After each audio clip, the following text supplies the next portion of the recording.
represented by K of a good conductor copper using Searle's conductivity apparatus. Now, what is the apparatus required in this experiment? Then, first thing is we need a Searle's apparatus. Second, we need 4 thermometers. Third, we need a beaker. Fourth, we need a steam boiler. Fifth, we need a heater. And sixth, we need a stopwatch. Now, when we look upon its diagram, we will get more clear about it. Now, description. It is important to describe an apparatus. As you can see, here is a rod. As you can see, here is a rod. This rod is made up of copper. It is a copper rod. And this is our steam chamber represented by S. This is a chamber having water. This is represented by W. And as you can see, this whole apparatus is insulated. Then a question should arise in your mind that why we have insulated this apparatus. Then we have insulated this apparatus to avoid the heat loss to the surrounding, and we mainly use wool to insulate it. Now, as you can see here, some figures. These are the thermometer T1, T2, T3, T4. There are the hole drilled into this apparatus, and we have just inserted them to get the reading of our temperature. Now, okay, here you can see there is a beaker to collect the water. Now, moving on to the next slide. Theory. When steam is passed through the steam chamber, the end A of the rod get heated. As you can see, when steam passes, this is obvious that this end get heated, and when heat flows from A to B, then some of the heat is absorbed by the water. As you know, cold water is continuously flowing from there. Now, as mentioned, the bar is thermally insulated so that there is no loss of heat by radiation or convection of air around it. When heat reaches the end B, some of it is taken by the water flowing in the chamber W. The flow of water is regulated such that steady state is reached. Now, after steady state has been reached, the temperature T1, T2, T3 and T4 get constant. We have to keep eye on these temperature, and when we see that there is no further increase in the temperature, we can say that a steady state has been reached. Suppose T2 is saying the same value, it is not changing, T4, T1, T3 and all these, then we can say that a steady state is reached. Now, what happens at steady state? Now, at steady state, any gain of heat by the rod from the system will be equal to the loss of heat by the rod to the water. As you can see, this rod is continuously gaining the heat and continuously losing the heat to this water.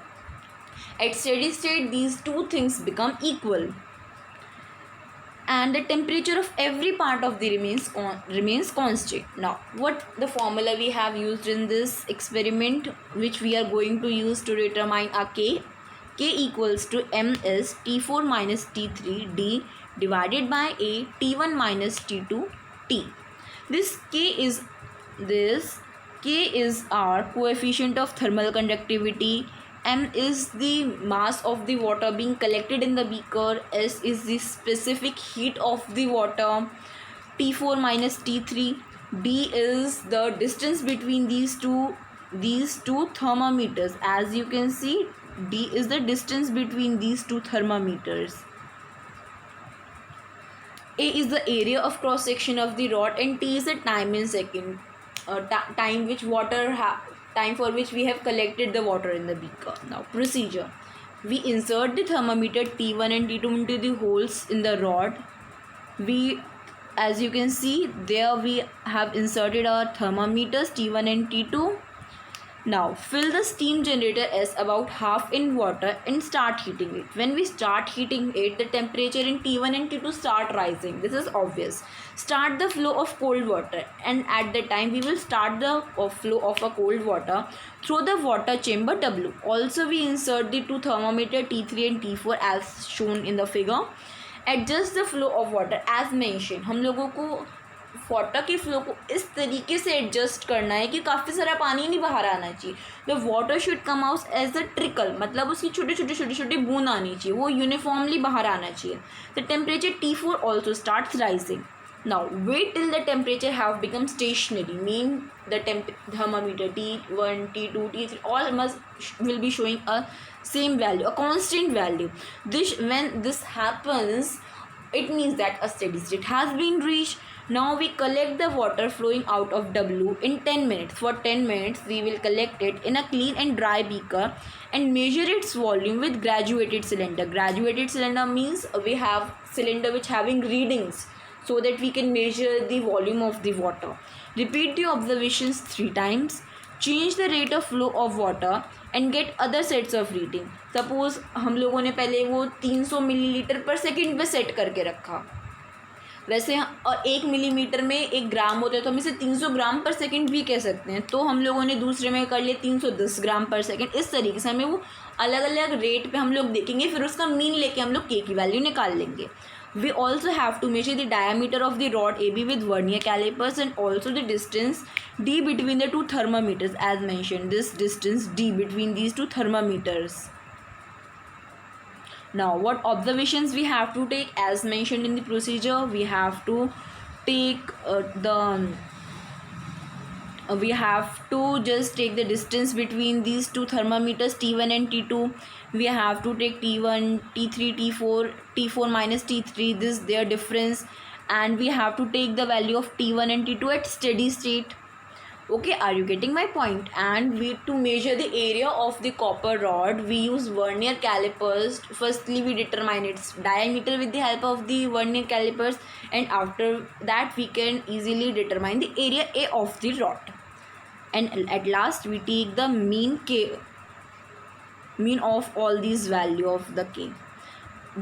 It is a calculation which we have to do in our experiment. Now what precaution and sources, and what are the precautions we have to take, and what are the sources of error in our experiment? Now it is very important that very important, the rod should be thermally insulated so as to avoid heat loss of heat by radiation and air convection. And also the rate of water should be uniform and slow. This will ensure a large difference of temperature for incoming and outflowing water. See, there is no leakage of water at the cocks through which the thermometer passes. The temperature in thermometers should be recorded only after the steady state has been reached. Before passing steam, the initial reading of the thermometers should be noted and correction should be made. Now, moving on to the next slide, this is the useful links and references. What I have used to make this PPT and this video, I have used the book BSc Practical Physics by Geeta Senan. I have taken the help of a YouTube, and the link below is a link of a document which I have used to make this PPT. Thank you.